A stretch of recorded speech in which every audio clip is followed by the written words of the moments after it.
Y cuando a veces oyes decir la llegada de la democracia, la transición, que parece que lo han hecho unos cuantos, que se han reunido en un despacho, líderes, no, la democracia la hemos traído la gente de a pie. Yo he corrido mucho delante de la policía, menos mal que entonces casi todos eran mayores y gordos y corrían poco, y entonces corría mucho, ¿sabes? Pero vamos, he corrido mucho delante de ellos. Y somos la gente de a pie los que hemos traído la democracia. Bueno, pues yo me llamo Pedro Crespo Rubio. Pedro Crespo, como veis, es el nombre del célebre alcalde de Zalamea, de la obra de Calderón de la Barca. Nací en Madrid en una fecha hace muchísimos años y muy señalada, un 22 de agosto de 1936, justo a los 4 o 5 años de haber empezado la guerra y 6 días antes aproximadamente de los primeros bombardeos de los facciosos sobre Madrid, sobre población civil. Y acabo de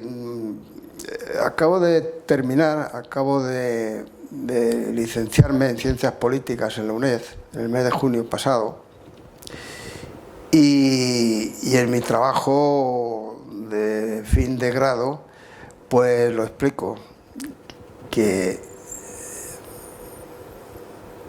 cuando esos primeros bombardeos, mi madre, pobre, que vivíamos en la calle Lavapiés, en la calle Olivar, perdón, en el barrio de Lavapiés, donde yo nací, antes se nacía en casa, no en la maternidad, casi nadie nacía en la maternidad. Pues tenía, siempre me lo ha dicho, el bolso preparado con los pañales de Pedrito, que era yo, para salir corriendo. Y en mi trabajo, digo, como casi una anécdota, pero imposible de omitir, que en esos primeros bombardeos una mujer de 24 años corría por la plaza de Lavapiés a refugiarse en el metro, que era el refugio, con un niño en brazos. Ese era yo, que había nacido 6 días antes. Esto casi es una anécdota, pero la recuerdo y me gusta recordarla y contarlo.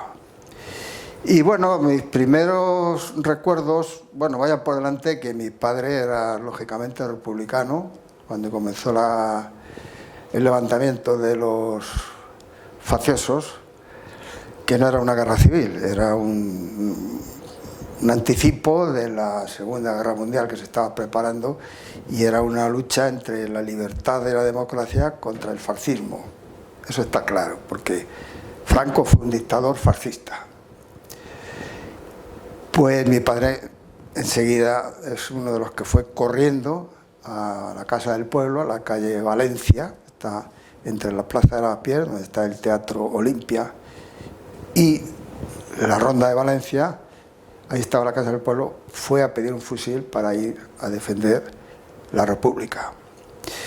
Pero quedó tocado de la guerra, si más adelante hay lugar contaré algún detalle, y murió muy joven, con 49 años. Yo tenía 17 ya, y nunca me contó nada de la guerra, ni bueno ni malo, como si no hubiera pasado nada aquí.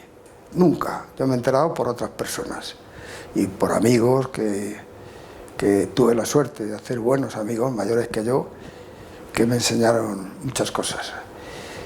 Y por lo tanto no sabía nada de lo que estaba pasando ni por qué, pero sí recuerdo, tengo una mezcla de dudas porque me cuesta trabajo admitir que yo con 4 años lo recuerde, pero bueno, a lo mejor es que me lo han contado tantas veces que con 4 años pues salimos de nuestra casa de la calle del Olivar y nos fuimos a un pueblo que se llama Robledo de Chabela, de la Sierra, donde había nacido mi padre, que ahí, a través de un primo suyo, que estaba bien situado allí, le dieron trabajo y nos fuimos allí. Yo tenía 4 años, un hermano de 4 meses y nada más. Luego estuvimos 4 años en ese pueblo.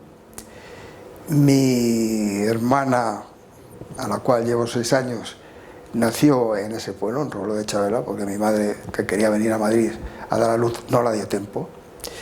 Pero previamente a Robledo estuvimos un año en Zarzalejo, que es otro pueblo que está un poquito más para acá. Y ahí empecé a ir al colegio con 4 años, cosa que en aquellas fechas no lo hacía nadie.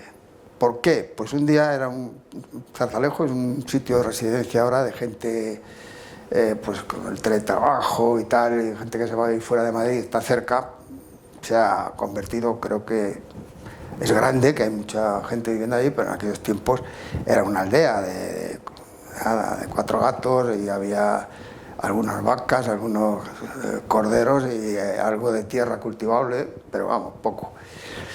Y bueno, pues me perdí con 4 años. Mi madre decía, es que te perdiste. Tú, perderme en un sitio como ese. Y preocupada, no me encontraba, y cuando salieron los niños del colegio salí yo con un cuaderno y un lapicero en la mano. Y ya mi madre me dio la alegría que me había encontrado, y el profesor le dijo, a partir de mañana que venga, que le gusta, y se le da bien. Así que desde los 4 años yo voy al colegio. Al año que nos trasladamos a Robledo de Chabela, continué yendo. Esa es una anécdota también, ¿no? Y ahí en ese pueblo estuve, en Robledo, pues estuve en Zarzalejo de los 4 a los 5 y en Robledo de los 5 a los 8. Luego volvimos a Madrid a los 9 años y yo de siempre he acompañado, yo digo que he llegado o muy pronto o muy tarde a las cosas, porque a los 9 años yo ya ayudaba a mi madre a buscar vivienda. Vivíamos con las prisas de venir. O sea, mi madre se quería venir a Madrid como fuese, porque ya no podía vivir allí, mi padre ya no tenía trabajo, se había venido él aquí, en fin, estas cosas de muchos refugiados de los que vemos ahora me recuerda a mis tiempos de niño. Yo tengo fotografías con zapatillas con los dedos rotos al aire y parecíamos refugiados también. Mi madre ya nos cogió a los 3, ya había nacido mi hermana, y para Madrid como pudo, no sé ni cómo tenía dinero para pagar el tren. El tren ese de madera que hacían así, que venía a la estación del Norte, lo que ahora es Príncipe Pío, y nos venimos para acá, y de momento pues nos metimos en un cuarto trastero de una vivienda de una tía mía, de la calle Olivar. Y yo me acuerdo de haber ido con mi madre buscando vivienda como fuera, y recuerdo que decía una habitación con derecho a cocina, buscaba. Eso de los pisos compartidos de ahora, de los inmigrantes, en aquellos tiempos también se daba, porque en Madrid en poco tiempo, en la posguerra, se llenó de migrantes internos de España que venían a trabajar a Madrid. En aquellos tiempos no había trabajo. En el año 60, cuando el primer plan de desarrollo, eso fue en cientos de miles, vinieron a Madrid, a Barcelona, a Bilbao, eso es conocido por todo el mundo. Pero en aquellos tiempos que yo digo, claro, pisos para nosotros inaccesibles.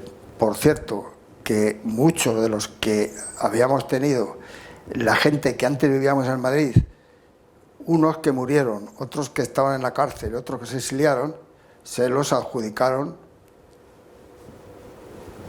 sin pedir permiso a nadie, los que estaban con el régimen triunfador, con los facciosos.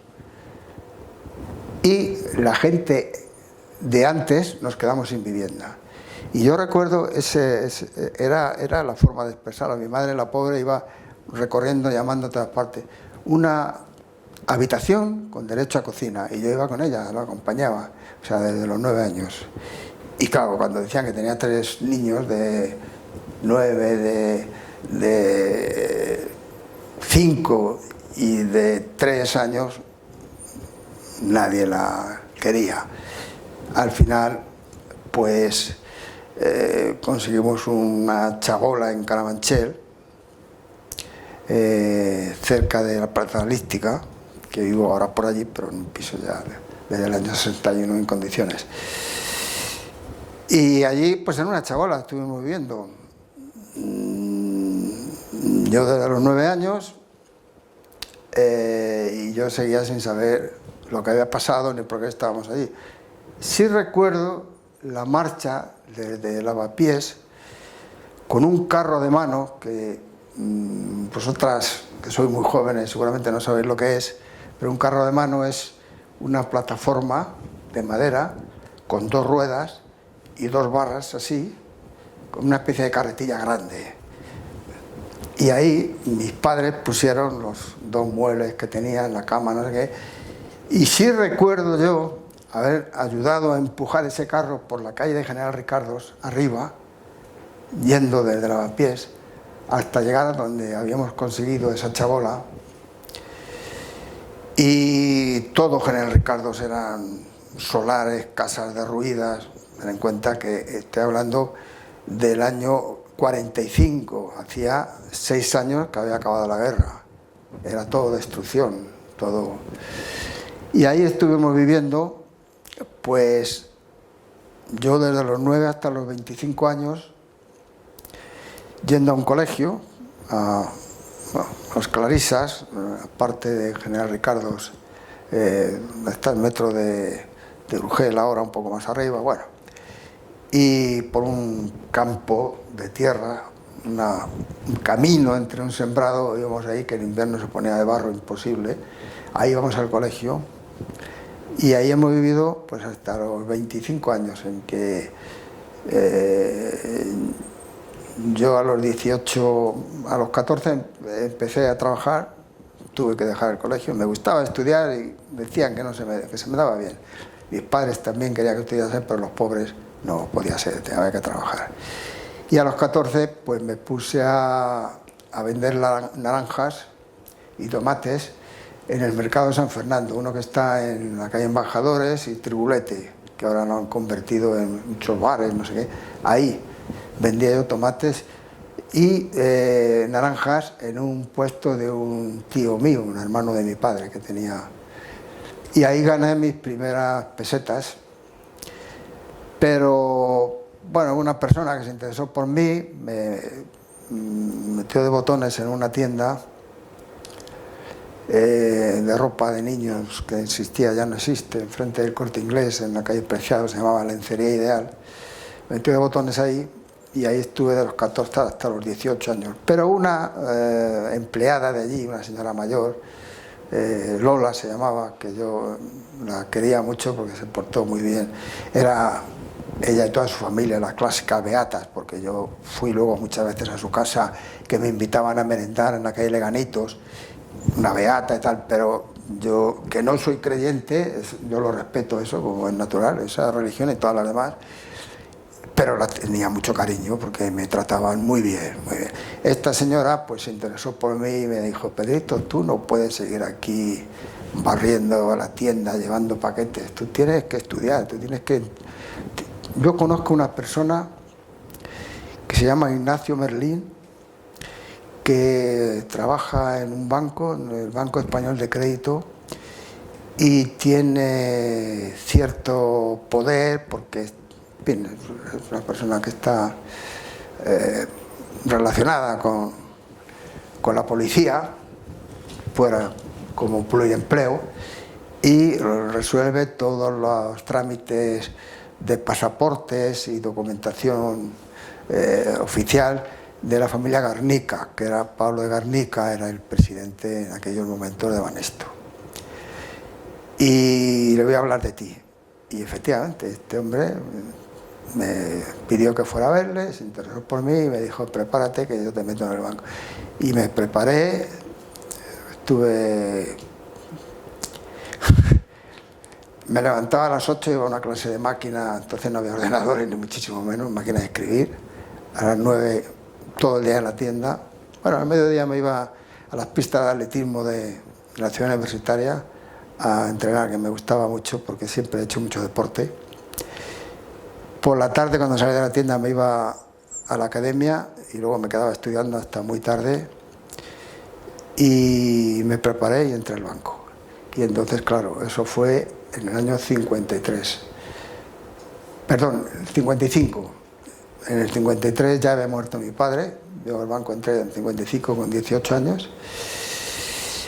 Y luego tuve la suerte que, en fin, en el banco me fue muy bien, enseguida me hicieron fijo, tal, porque entrábamos de interinos, no había posiciones formales, eran, por eso don Epifanio Ridruejo, que era un señor muy importante en el banco, decía que éramos una familia, y es cierto, había muchas familias enteras, hermanos, hijos, primos, era fácil entrar, te hacían un examen, eso sí, pero no una oposición. Y bueno, pues ahí entré, luego yo incluso metí a mi hermano mucho más adelante, y ahí estuve, pues tuve la suerte de que con el tiempo me dieron un piso donde yo vivo todavía, en el año 61, un piso bueno, en Santa María de la Cabeza, Antonio Leiva, cerca de la Plaza Elíptica, y bueno, ya eso es mi relato personal. Luego ya me fui del banco al cabo de los años, pero bueno, no creo que merezca la pena. Y en lo político, pues en el banco y fuera del banco tuve la suerte de conocer a personas.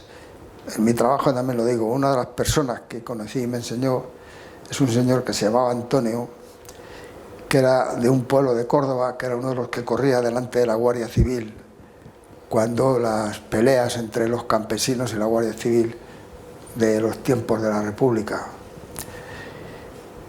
Y me contó y me enseñó muchas cosas. Este hombre,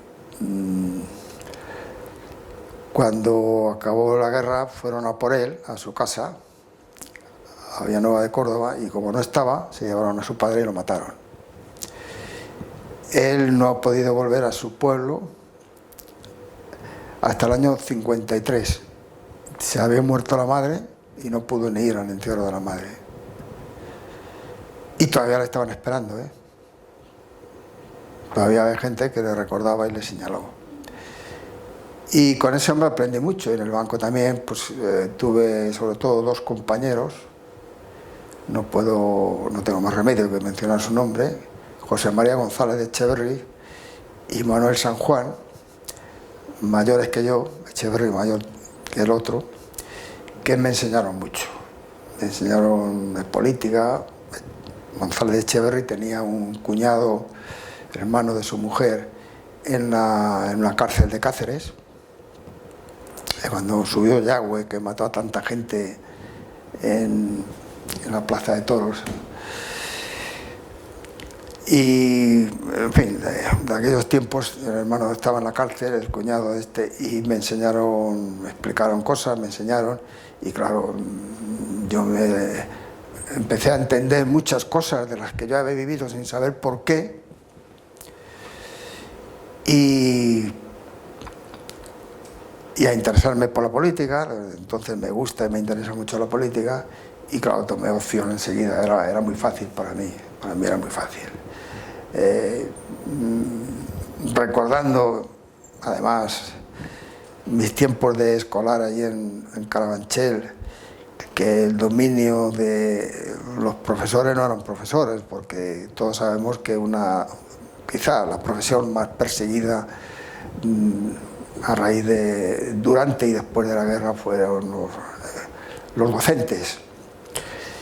Y los profesores que tenía yo entonces, pues el caso es que me trataban bien y me querían, yo me llevaba bien con ellos, pero claro, de profesores no tenían nada, eran gente situada, colocada ahí a dedo por el sistema, ¿no? Y claro, nos enseñaban lo que querían enseñarnos. Y con flores a María todo el mes de mayo, y levantándose cuando llegaba alguien y asustado, y como pasábamos mucho hambre, pues yo me apuntaba a todo. Teníamos catequistas los fines de semana. Si no ibas a misa el domingo y contabas cómo había vestido el sacerdote ese día, el lunes, no te daban de comer en el colegio. Y había que comer, porque en casa no había. Había que ir a misa, fijo, y a la catequesis. Y en la catequesis, pues yo recuerdo que eran, pues esos chicos hijos de gente adicta al régimen, claro, todos. Y no se limitaban a enseñarte religión. Te lavaban el cerebro todo lo que podían. Y hacían competiciones. Y te daban bocadillos, y te daban ropa usada de ellos. Y la verdad es que tengo que decir que yo casi siempre ganaba, porque me lo tomaba tan en serio y en mi casa había tanta necesidad que yo llevaba ropa para mis hermanos y bocadillos. Eso lo recuerdo casi con tristeza, porque es una pena, ¿no?, que haya que hacer esas cosas para comer. Pero bueno, eso también me valió para conocer mejor en qué ambiente me estaba moviendo y apreciar más el cambio cuando yo me enteré de las cosas, ¿no? Y pronto me fui metiendo, y en el año 63, en 1963, me hice socio del Club de Amigos de la UNESCO, el CAU, donde tenemos ahora la sede a Merde, por cierto. En el año 63, ¿eh? Y claro, ¿qué pasó ahí? Pues ahí contacté con los comunistas. Y no tuve ninguna duda, yo me hice comunista enseguida. Mi padre, yo tengo el carnet de mi padre de la UGT, pero claro, en aquellos tiempos no había más que UGT o CNT. Pero bueno, yo me acuerdo que tuve mis dudas entre UGT y Comisiones Obreras, y entre el PSOE y el PC, pero yo estaba buscando a los comunistas, estaba buscando a la gente que luchaba en la calle. Y con todo mi respeto, no digo que no hubiera también gente de ellos, con todo mi respeto, pero yo no me encontré con socialistas, era casualidad. Yo me encontré con comunistas en la calle. Y cuando a veces oyes decir la llegada de la democracia, la transición, que parece que lo han hecho unos cuantos, que se han reunido en un despacho, líderes, no, la democracia la hemos traído la gente de a pie. Yo he corrido mucho delante de la policía, menos mal que entonces casi todos eran mayores y gordos y corrían poco, y entonces corría mucho, ¿sabes? Pero vamos, he corrido mucho delante de ellos. Y somos la gente de a pie los que hemos traído la democracia. Los demás la han corroborado y han cogido los cargos después, pero la hemos traído los de a pie, que no me importa, encantado de haber colaborado en ello. Y claro, cuando surgió Comisiones Obreras, yo enseguida me hice de Comisiones Obreras. Empezaron en las huelgas de Asturias del año 62, 63. Yo, claro, como no era minero, yo trabajaba en banca, pues me hice de banca, pero de Comisiones Obreras. Y ahí sigo en el Partido Comunista, no tengo inconveniente en decirlo, y sigo en Comisiones Obreras, ahora en pensionista, claro, porque es mi sitio por la edad. Pero bueno, yo he procurado siempre aportar lo que he podido, he aprendido mucho, he conocido a gente muy buena, muy sacrificada, muy solidaria, y me alegro mucho de haber contactado con ellos. Y si queréis os cuento una anécdota de mi llegada al CAU. Un compañero mío de Banesto, que éramos muy amigos, pero él era de derechas, pues tenía una tía carnal, hermana de su padre, que era la secretaria del jefe de información de la Dirección General de Seguridad. Era la secretaria del jefe de información de la Dirección General de Seguridad. Y a mí me quería bastante, me llamaba Pedrito, esta señora, y un día me llama con mucho secreto: Pedrito, ven a verme que tengo que decirte una cosa muy importante, pero es urgente, es urgente. fui a verla, que vivía ahí en las Clarisas, cerca de donde yo iba al colegio en sus tiempos, en un chalet, vivía ahí, y me dice, mira, tú sabes dónde trabajo yo, ¿verdad? Sí. Pues tenemos una lista de unas 500 personas que estáis todos fichados, y he visto tu nombre,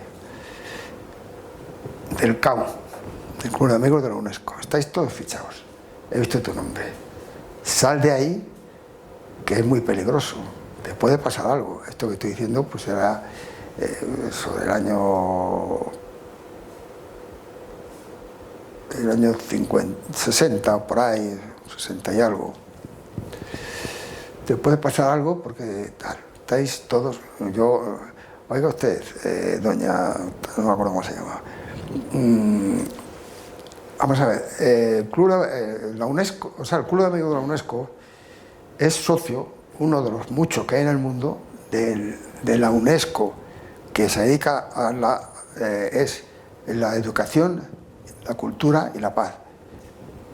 Sí, sí, sí, todo lo que tú quieras, pero estáis todos ahí, estáis fichados. Y claro, efectivamente, Fraga Iribarne, cuando fue ministro, tal, nos lo cerró 2 veces. Una de las veces lo tuvo 2 años cerrado.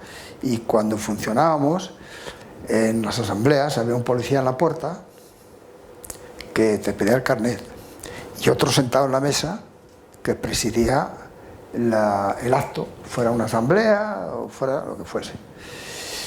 Y más de una vez el de la mesa paraba la reunión a medias porque alguien se había ido un poco de la lengua, había soltado algo que le parecía incómodo políticamente para el sistema y se acabó la reunión, cortaba la reunión a medias. Así estábamos. Sí, sí, corrí, lo llamábamos los grises, iban de gris, pero ya digo, a mí nunca fíjate, lo he tenido muy cerca, pero nunca me han llegado a dar. Es que eran la mayoría mayores, y como no hacían deporte, eran gordos, casi todos. Yo tengo esa visión de ellos.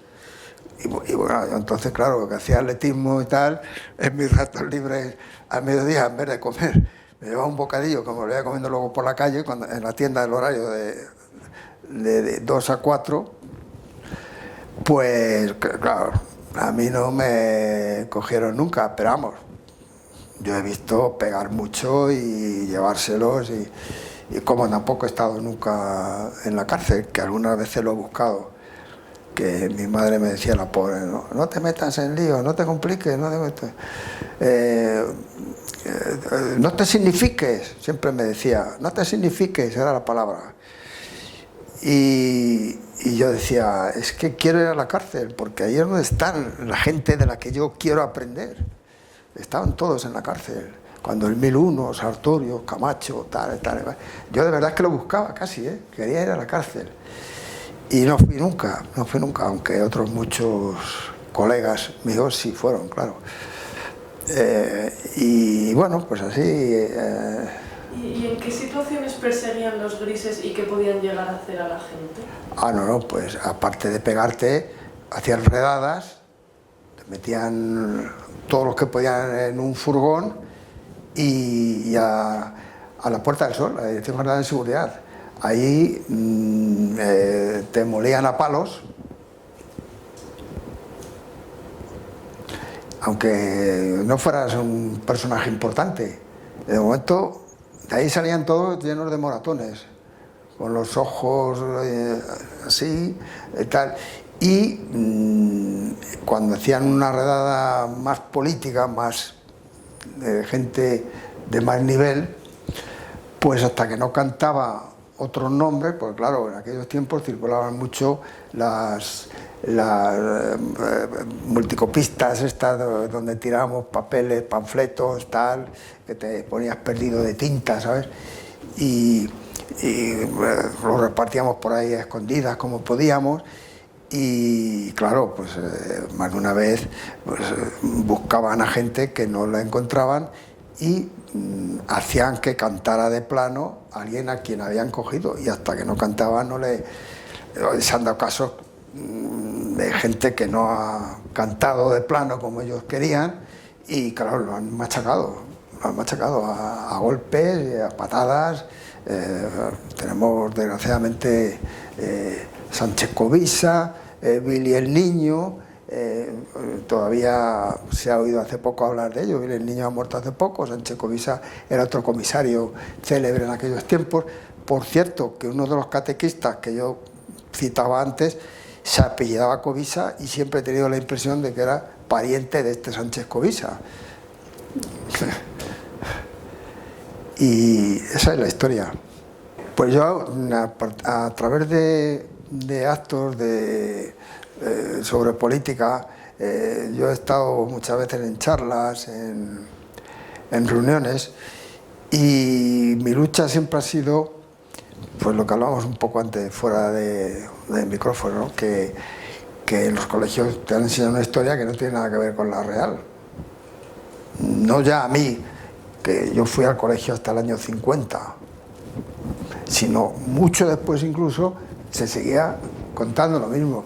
Y entonces mi lucha siempre ha sido que había que contarlo, que había que ir a los colegios y a los institutos a contar la verdad, a explicarlo. Pero claro, eso materializarlo es muy difícil. Realmente, cuando yo empiezo a materializar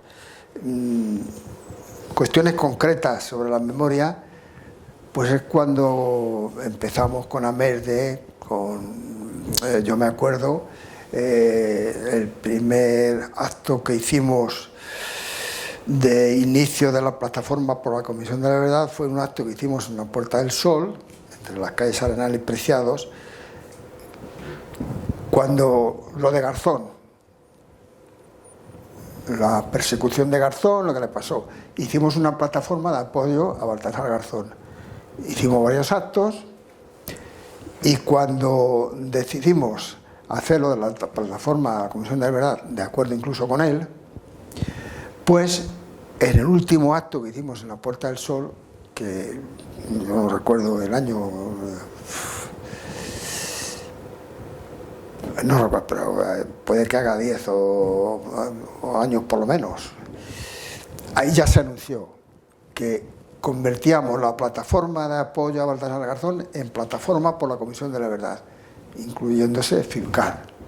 Y María fue la primera secretaria que tuvimos en la plataforma. Y, o sea, la materialización, pero mi búsqueda estaba de antes. Y yo sigo con eso. Hay que ir a los institutos y a los colegios, sobre todo a los institutos, que ya empiezan los niños primero de eso. Yo tengo una nieta en esa edad, 13 años, primero de eso. Hay que ir al instituto a contarles la historia, sin agobiarlos, sin ir de víctimas, sin contar penurias, sino simplemente esto es lo que ha pasado, y que cada uno piense como quiera y que opine como quiera. Es sorprendente el desconocimiento de la gente. En Amerde, pues a los primeros tiempos editamos un libro de encuestas. Mira, podía haberle traído, además me parece que tengo alguno de más, hechas en institutos. Y ya dije antes, donde yo fui, de donde iban mis hijos, un profesor Progue, que no le da tiempo, no sé qué, no cantó. Bueno, pero la encuesta sí me la cumplimentaron. Y es sorprendente que tú preguntabas, ¿y quién era Franco? Y decían que un jefe de gobierno español, y no sabían más. Uno que mandó en España y cosas de esas, una cosa. Y muy pocos niños, poquísimos, y dicho por el profesor, porque lo aprendían en casa, sabían quién había sido Franco y lo que había pasado aquí. Les hablaban de una guerra, ha habido una guerra aquí en España, y no sabían que había una guerra, o creían que era la guerra europea, la guerra mundial. Un desconocimiento total, o sea, penoso. Y claro, la verdad es que hemos avanzado poquísimo, por no decir nada, a estas alturas. 80 años después de aquello, que todavía sigamos en la situación que estamos, Yo no tengo ninguna duda de que este país, además se lo digo a mis hijos y a la gente joven, yo me quejo mucho y no me conformo y quiero más, pero reconozco, y os lo digo a los jóvenes, que este país en los últimos 50 años ha avanzado mucho. No tiene nada que ver con lo que era, en todos los sentidos, en educación, en cultura, en formación, en inquietudes de la gente, en libertad, no digamos, etcétera, etcétera. Pero la democracia hay que defenderla siempre, cada día. No está asegurada y ahora mismo se está tambaleando. Pues yo recomiendo a la gente joven, como a todo el mundo, que como oyes a veces conversaciones en los bares, en la barra de un bar, que yo me pongo enfermo a veces, ¿no?